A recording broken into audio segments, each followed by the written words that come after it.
Hello and congratulations on getting access to this video course on getting traffic from Pinterest.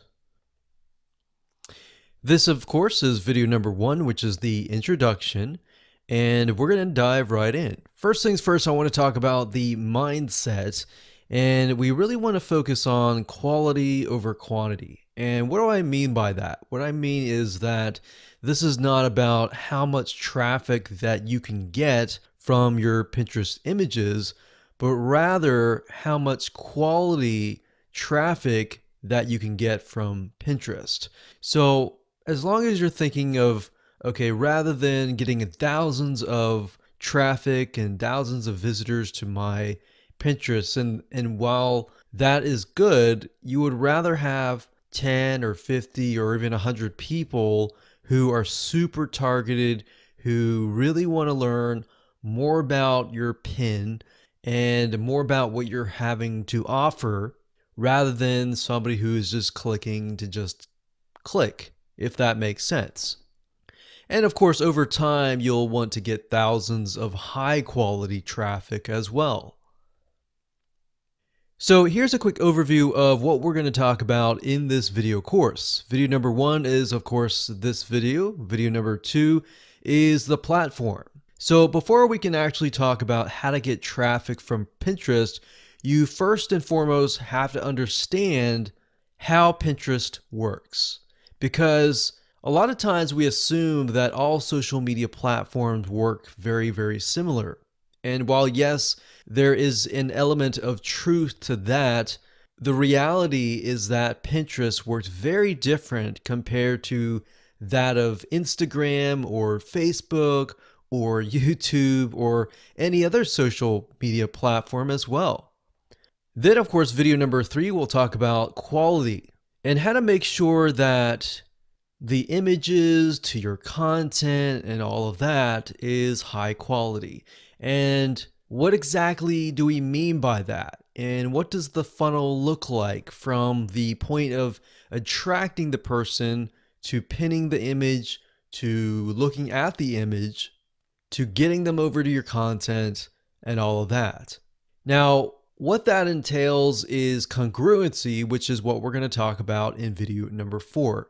Congruency basically means that everything is consistent from the images, attracting the right person, to getting them over to the content and giving them exactly what they want and what they desire and the reason for the click in the first place. Because believe it or not, a lot of people, when they create marketing campaigns, they totally forget about congruency.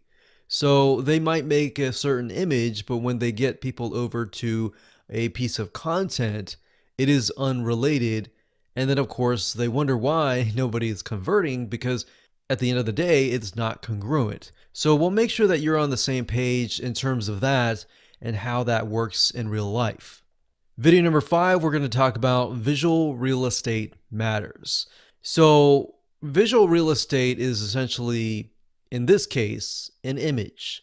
Now, how big should the image be? Should it be a small image? Should it be a large image? Which size converts the best? So we'll talk more about that in that particular video. Video number 6, we're going to talk about an attractive pin. So in other words, what should your images look like? And then on top of that, I'm sure you're asking, well, what exactly should I put in my images? Is there a formula? Is there a blueprint? And that's what brings us to video number 7, which is the anatomy, or in other words, a breakdown step by step of what every single image should contain at minimum. Video number 8, we'll talk about the reverse engineering hack. And this little hack here is going to help you figure out some ideas on different images, different angles, and all of that in terms of what you should create. Because a lot of times when you start from scratch, you're thinking, well, what kind of images are pin worthy, or what people would want to pin, what people would want to look at? Because you got to remember on Pinterest that you are competing with thousands of other people who have thousands of other amazing images. So if your image does not stand out, then it's going to be essentially put away and not even looked at, comparing to the other beautiful images, if that makes sense. And of course, last but not least, we got video number 9, which is pin automation. Essentially, this is a bonus video to show you how to automate the whole tedious, boring, time-consuming process. All right? So now let's talk about things that you will need to get started. So tools that you're going to need, what you're going to need to have in order to implement what's inside this video course. So obviously you're going to need to have a Pinterest account.